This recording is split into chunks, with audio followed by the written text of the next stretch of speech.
better? All right, so this is a trimming tutorial. Got my bowl. This was a bigger one than the assignment is. Bigger one's been sitting out, it's drying. It's nice and leather hard, maybe a little bit on the dry side. Flip it over on the wheel, and a bowl with a galley.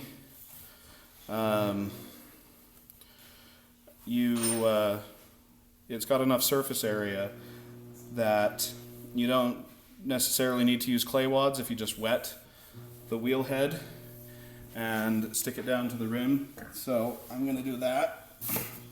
Let me get my tools handy.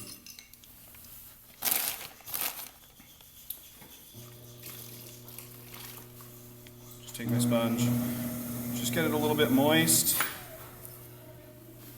Not too wet.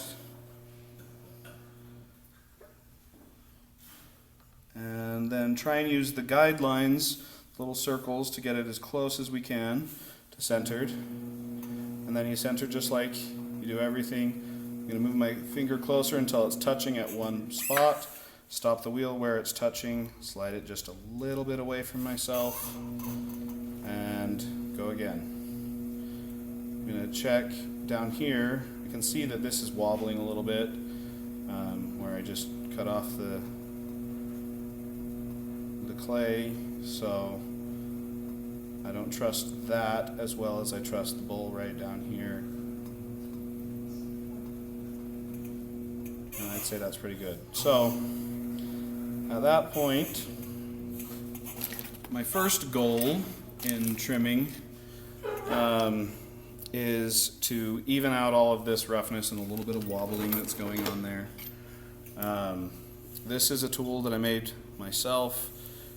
It's really just strap steel. It's not even really made. I've got another one that's nicer and actually been made into something. So you can use this, trim away some of the bulk over there,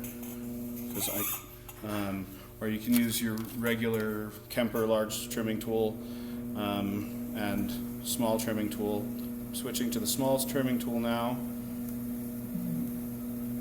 Going in here, putting a fair amount of pressure down there. I want to put at least as much pressure down here as I'm putting on the side. I've got a lot of thickness in here because I like a big substantial foot. So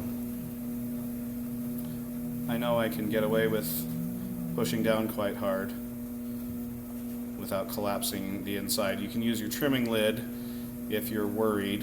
That helps disperse the pressure across more of an area. I also left extra clay in here, extra thickness, so I want to get that so I can get that curve to be consistent and the outside and inside shapes to match.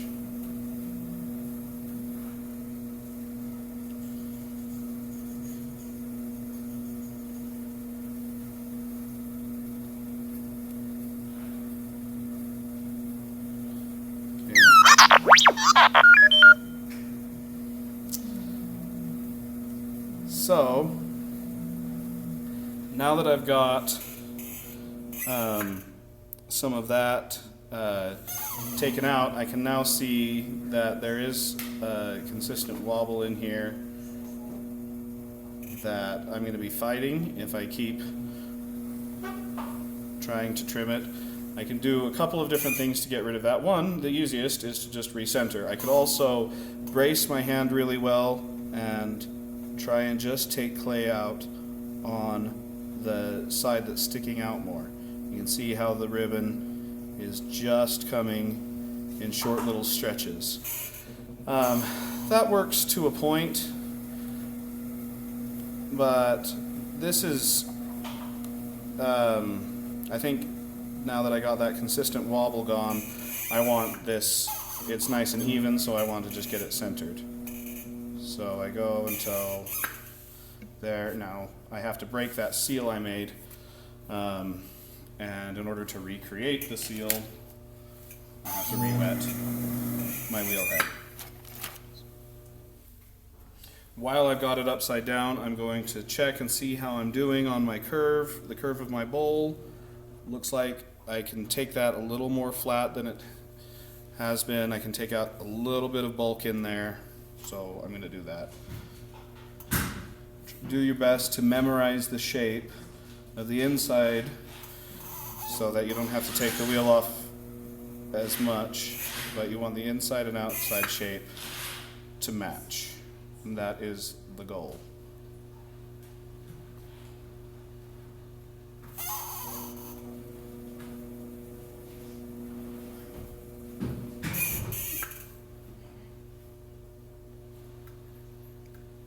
It's a really squeaky pedal.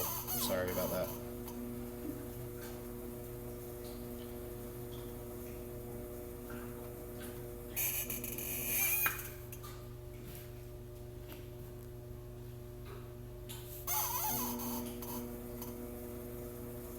Okay, so that's a little bit better.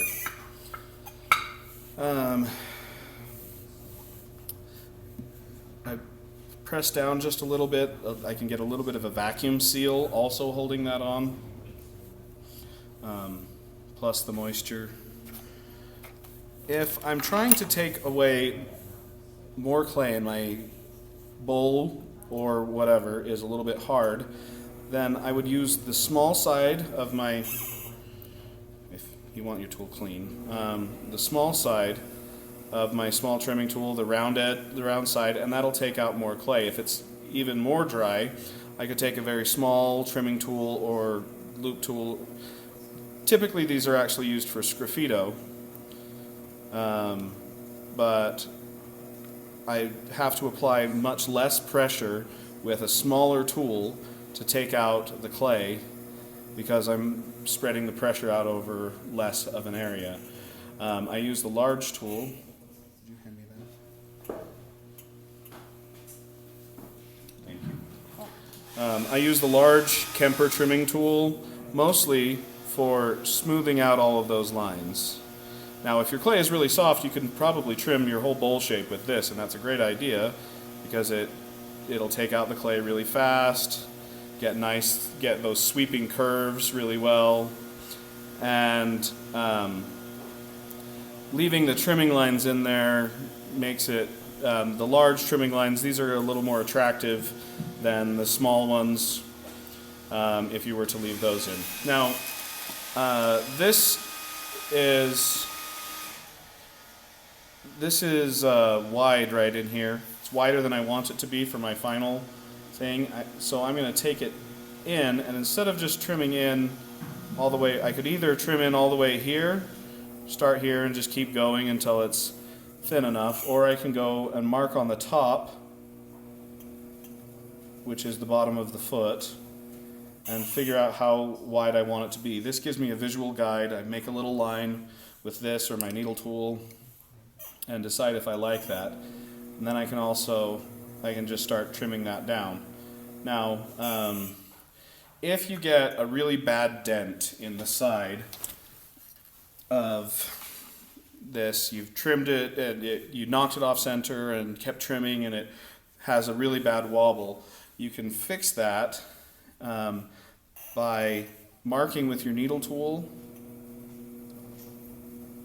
and then just pushing your needle tool deeper and deeper until you've gone the full depth of your foot, and then you would go in from the side. I didn't go the full depth. I went about that deep. You go in from the side and go in deeper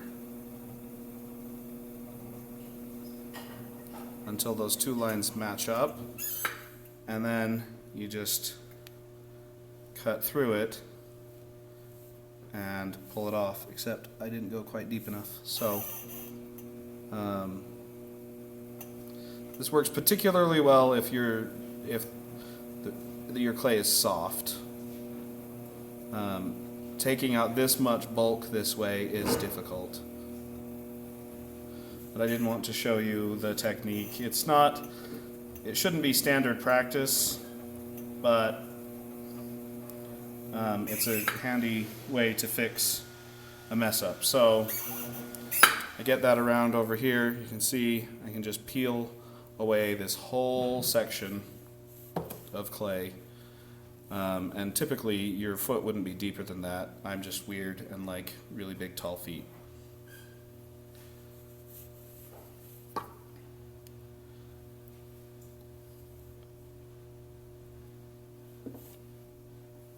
And so you could see if my foot was way off center and I didn't know what to do about it, this would be a good way to try and fix that. However, as dry as my clay is, it's nicely leather hard, obviously, because it's coming off in these nice ribbons that are holding together well. If it's too dry, it comes off in chunks. The ribbons don't hold together. These ribbons hold together nicely, so my clay is appropriately hard. So when you get a little bump like that, the best thing to do is to try and hold your tool steady for a second. Maybe try a different angle to try and get it to go out before it becomes a bigger problem. You can also, if it's just a very clear, you can see right there, I can actually just go in and take a little bit away. Again, this shouldn't be standard practice. Standard practice should be that you hold your tool steady so that doesn't happen. But when it does, you've got a way to fix it. Okay, so I'm really taking this out. Now, notice it's taking a lot more off of one side than the other. That has to do with the hardness of the clay. If it dries out more on one side than the other, and this one sat out for quite a bit before I bagged it up, and so with the draft in the room, it got harder on one side. So I have to kind of fight it to keep it steady.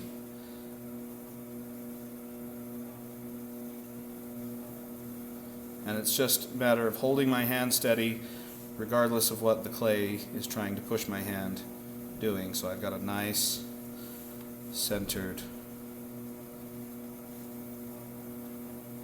foot.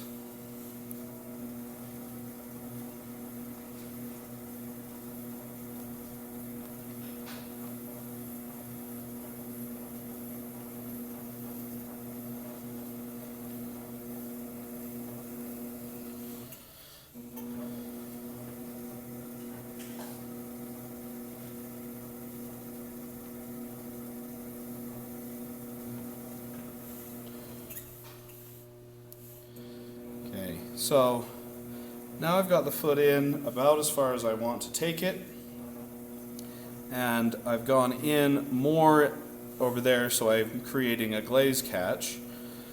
As the glaze runs down the side of the pot, it's going to build up here before it drips onto the shelf. Then I'm going to create the undercut bevel, and I like to have a very clear and distinct one. You need to wipe up 1/4 of an inch. If you have that whole 1/4 of an inch as part of the bevel, it looks nicely finished when you're done, so that it'll glaze you'll glaze this all the way up to that line, and you'll have a clear line to stop glazing. If you don't do this, then you have to wipe up onto the actual foot, and it's got exposed raw clay, which just doesn't look as nice. Not everybody in the world makes feet like that. There are other appropriate ways to do it, but this is the way I like my students to learn it, so that if you're doing it some other way, it's because you like it better and you see advantages to that.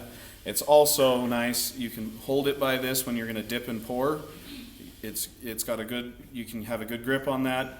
This gives it a little bit of shadowing underneath, gives it some visual lift, makes it look nice and finished. And if you're not running your own studio, once you get really familiar with your glazes, you can get them closer to the bottom than this, but in a student setting, you're learning and you never know the glazes well enough, so you don't want to risk that running onto the shelf and ruining the kiln shelves and having to pay a fine. So, you go and I even this out a little bit here. Then I'm going to go and make a little mark right where I have about 1/4 of an inch, maybe just a little more, 3/8 of an inch of the actual foot where it's actually going to be touching the shelf or the table or whatever it is you're going to be resting it on. I don't want it to be really thin on one side and really thick on one side, so I make a little mark, check and make sure it's pretty even all the way across before I go in and start going down and removing the clay.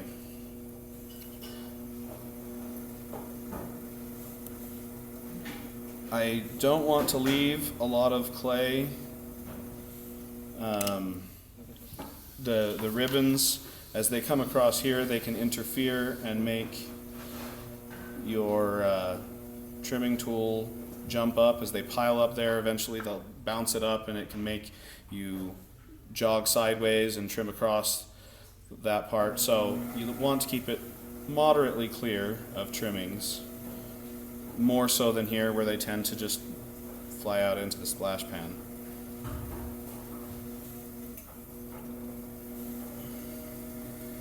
And this, you just go deeper and deeper until you get it right where you get it the right depth. The right depth is if we follow this curve across with our eye, it's going to go down there. So I've got all of that thickness that I've got to go down. If I leave it thicker, the inconsistency can cause it to explode, it can cause it to crack, and it can cause it to just be extra heavy for no good reason.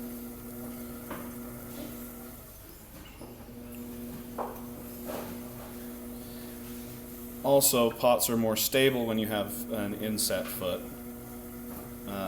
If you don't have a little rise in the center, or if you set your bowl on top of, a little particle of something or other, it doesn't make the whole thing rock as it wobbles around on top of that. The stability is better when you have an inset foot. It's lighter weight. There's a lot of advantages, which is why I require this. But again, not everybody in the world makes them this way. One disadvantage is they don't stack quite as nicely inside your cupboard. But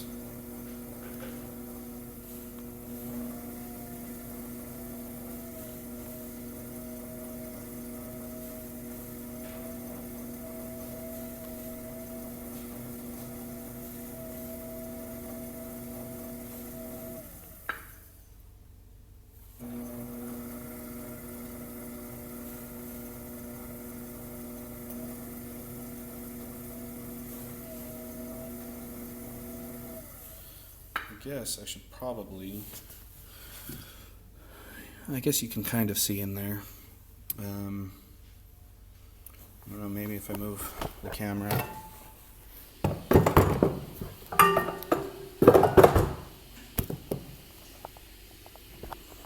That's moderately stable.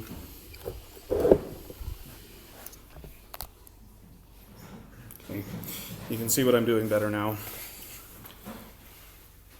Okay, so trimming this away on the inside here.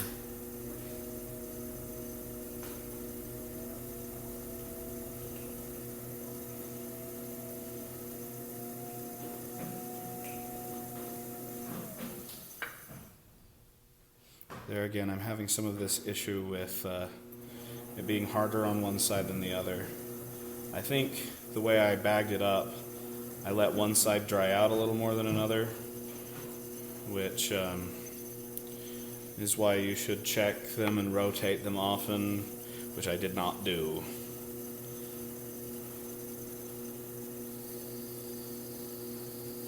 But again, if I hold my tool steady and try and force it to take off clay just from the high side a few times, that tends to work out better. Not quite deep enough yet, but I'm keeping that curve. If I get it down a little ways more,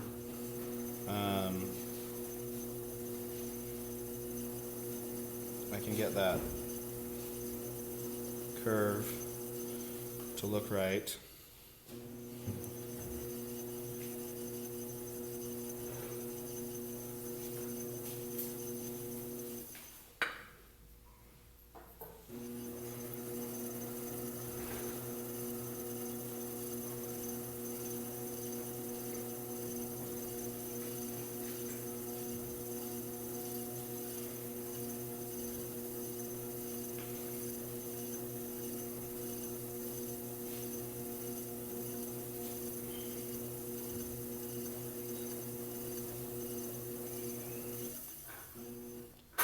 I'm getting really close now to that level where if I trace across with my eye, I've got it low enough.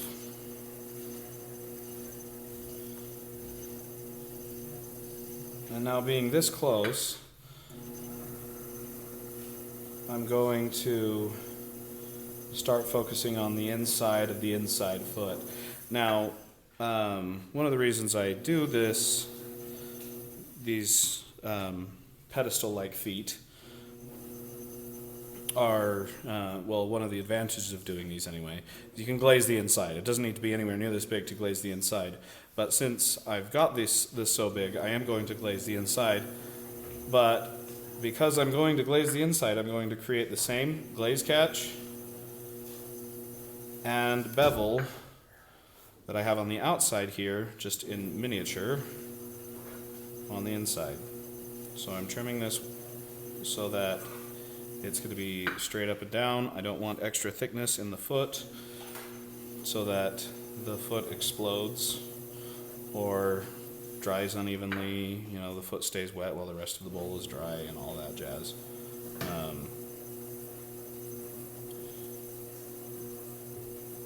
Plus the weight.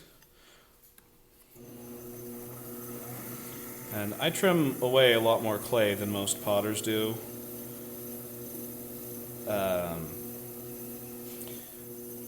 Because I throw thicker than a lot of potters do, but I like to still have the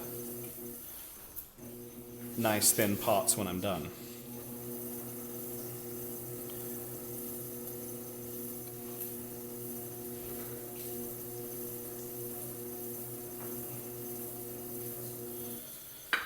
So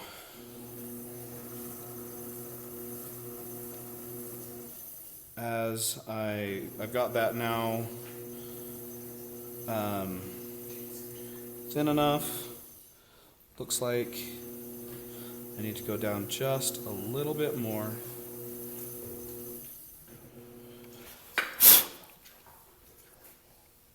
And you kind of get clay in your face when you do that, but it gets it out.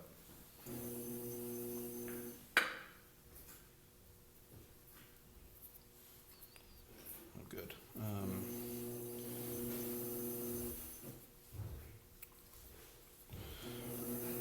And then I'm going to put a little tiny bevel on the inside of there and go just underneath that and make sure I've got a little tidy glaze catch. I'm not going to be catching the glaze from a whole bowl, just from this side here, so it's not like, it's not even really necessary, but I like the aesthetics of it, and I like the safety of knowing that my glaze isn't going to run down onto the shelf.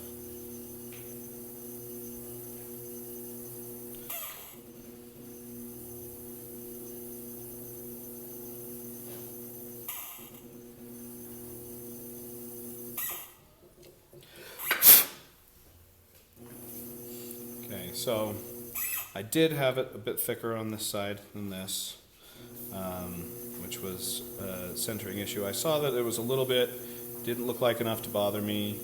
It looks like more now, and it kind of bugs me, but oh well.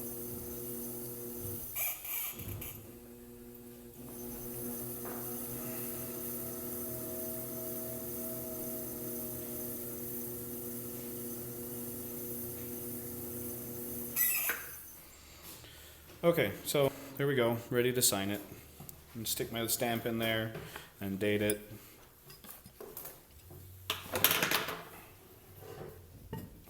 Pop it off and kind of feel along here, make sure I followed the curve. Seems like I've got a very similar curve across here. So, and I can feel by the weight that for a bowl this size, this is fairly lightweight, and it's good.